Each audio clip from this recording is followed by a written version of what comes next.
Jacques Ménard, on va parler de toute autre chose, mais un mot, une réaction peut-être à cette journée si particulière et ce climat. Voilà, c'est des moments d'émotion collective. Le décès de ces 3 sportifs de haut niveau, de ces 7 techniciens, suscite une vague d'émotions visible. C'est normal. C'est normal et ça prouve bien qu'on partage un certain nombre de choses. On a partagé la vie de ces gens, on a partagé les exploits de ces sportifs. Et on a 2 femmes là qui, je dirais, qui ont du caractère. Et moi, j'aime les femmes de caractère.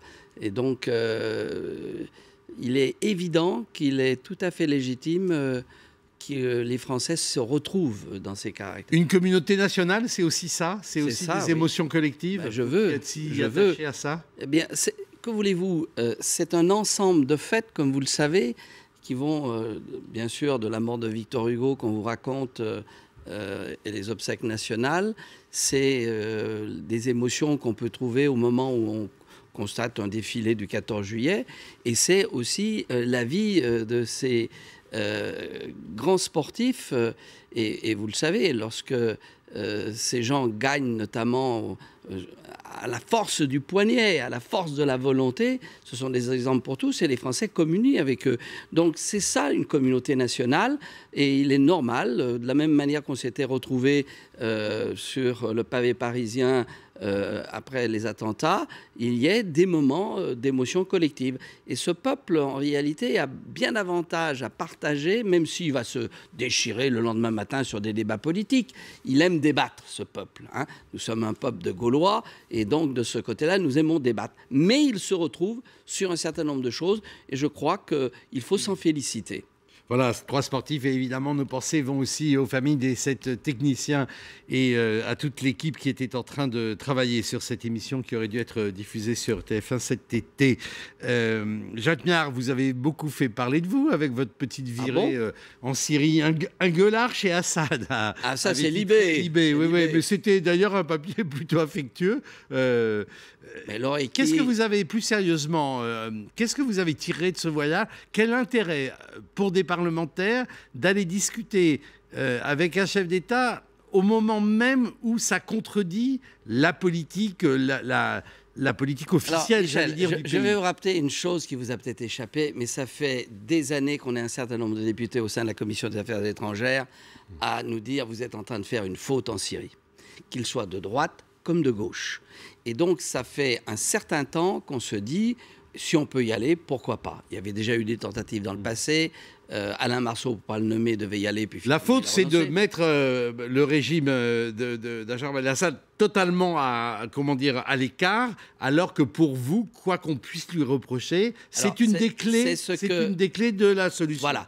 En réalité, ce n'est pas la clé, c'est un des éléments de la clé. Et donc, on ne peut pas mettre la diplomatie française dans un coin et de dire la main sur le cœur, jamais. Vous savez la fameuse phrase de Napoléon III à son ministre des Affaires étrangères qui avait dit « Jamais les troupes italiennes n'entreront dans Rome ». Et Napoléon III lui a dit « En politique étrangère, on ne dit jamais, jamais ». Donc il y a un moment, il ne s'agit pas de faire de la réelle politique, parce que derrière le terme réelle politique, il y a cette espèce de cynisme qui choque. Non, il s'agit de regarder la réalité et d'en tenir compte pour trouver une solution politique. Et la solution politique aujourd'hui, à mon sens, après ce que nous avons entendu, pas simplement en Syrie, mais surtout également au Liban, qui, il faut le savoir, je vais même être très direct, a une trouille de ce qui peut se passer en Syrie et de la montée en puissance de Daesh. Hein. Ils disent, les Libanais, si Damas tombe, c'est le Liban qui va être secoué fortement et qui risque d'y passer. Donc on voit très bien qu'aujourd'hui, pour avoir une solution politique, il faut négocier, y compris avec Bachar ou avec Bachar et les autres. Et qu'est-ce que nous constatons? Nous constatons, que l'envoyé de Ban Ki-moon, Stéphane de Mistura, négocie avec Bachar et les forces d'insurgés à Alep, avec 5. Nous constatons qu'il y a eu des négociations à Moscou, et j'ai rencontré sur un plateau de télévision une Syrienne qui était anti-Bachar il y a plus d'1 an, et qui maintenant négocie à Moscou avec le gouvernement. Il y a aussi un certain nombre de mesures qui sont prises au niveau du Parlement. Je ne suis pas allé les vérifier, mais on m'a dit, qu'on avait redonné la nationalité à ces Kurdes syriens qui avaient été exclus par le père de Bachar, par Hachaz, et qui ont retrouvé la nationalité syrienne, et qu'il va y avoir une université de langue kurde qui était inimaginable. Donc on voit quand même qu'il y a un certain nombre de volontés, et ça nous a été confirmé au moment de l'entretien, la volonté d'essayer de trouver une solution. Pourquoi ? Parce que je suis convaincu que Damas, aujourd'hui, et que beaucoup d'autres pensent qu'il n'y a aucune solution militaire. C'est extrêmement difficile de vaincre des gens qui sont dans la population. Vous savez, malheureusement, nous, Français, on sait ce que c'est. C'est la fameuse bataille d'Alger. Il faut d'énormes moyens dans un endroit confiné, et là, c'est extrêmement difficile. Mais il y a une autre chose que j'ai ramenée.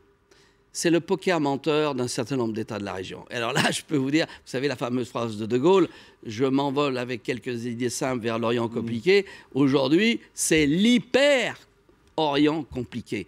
Donc, il faut le prendre en compte. Et là, je suis Mais la désolé. politique que vous avez soutenue à un moment n'y est pas pour rien, parce que quand même, les spécialistes que j'accueille régulièrement sur ce plateau, parce que ces questions me passionnent, j'allais dire que du Mali à la région syrienne et peut-être demain libanaise, la déstabilisation opérée par l'intervention militaire en Libye est pointée par tous les spécialistes comme mais ça a commencé avant. Ça avait commencé avant, mais qu'est-ce que ça a catalysé ce processus ? Il est clair que ce qu'on n'a pas vu en Libye, même si personnellement, vous savez, le Libyen, on l'avait dans les pattes, si vous me permettez cette expression, depuis des lustres. Hein. Moi, j'étais agent au Quai d'Orsay, c'est-à-dire diplomate, et je me souviens toujours qu'un jour, on me téléphone parce que j'étais de garde, il y avait eu des problèmes avec le Tchad, etc. Donc, il est évident qu'il y avait un compte à régler avec Kadhafi. Il ne faut pas oublier ça. Il nous a quand même fait sauter un avion, lui était à 710, hein, souvenez-vous de ça. Ça a été un facteur de déstabilisation de la région dont on vit encore aujourd'hui les conséquences. Ce qui n'a pas été vu, c'est que Bachar représentait à lui seul, entre guillemets, l'État libyen. Et qu'à partir du moment où on éliminait, parce qu'il avait tué l'État, il n'y avait plus d'armée, plus de... Tout était gouverné dans la Jamaïa al-Ra par, je dirais, le clan Bachar. Donc vous éliminez Bachar et vous avez le chaos. C'est ce qui s'est passé et qui continue, et c'est grave. Mais c'est bien plus ancien. Parce que tout cela vient de l'intervention des Américains en Irak, qui a été une catastrophe, et qui a déstabilisé complètement le Proche et le Moyen-Orient, et on n'a pas fini d'en payer les conséquences. C'était peut-être une raison pour ne pas faire la même chose en Libye. Oui, mais on n'a pas... Parce que je vous rappelle que c'est quand même un gouvernement que vous souteniez. Je vous le dis, j'ai soutenu effectivement cette intervention, mais ce qui est certain... Est-ce que vous le regrettez ? On ne regrette pas. Ça, c'est une mauvaise analyse. Il faut avancer et trouver des solutions. C'est pas mal de regretter quelque chose. Non, on n'est pas là pour faire de la repentance. On laisse ça à qui veut bien la faire. On peut avoir un regret articulé politique, disant je me suis planté d'analyse. Nous devons bien prendre en conséquence, que ce n'est plus les pays occidentaux, quels qu'ils soient, qui trouvent et qui changent les gouvernements dans cette région. Nous ne sommes plus du temps où on disait « toi, je te veux pas, j'en mets un autre à la place ». Ça ne marche pas. Ça, les Américains devraient bien véritablement l'intégrer. Et nous devons l'intégrer au Proche et au Moyen-Orient. Ce qui se passe, de toute façon, c'est que nous sommes dans une déstabilisation qui va durer des années, car c'est un mouvement de fond qu'on a vu venir, notamment... j'étais en poste au Nigeria. Et au Nigeria, je peux vous dire que ce n'est pas d'aujourd'hui qu'il y a des heurts dans le Nord.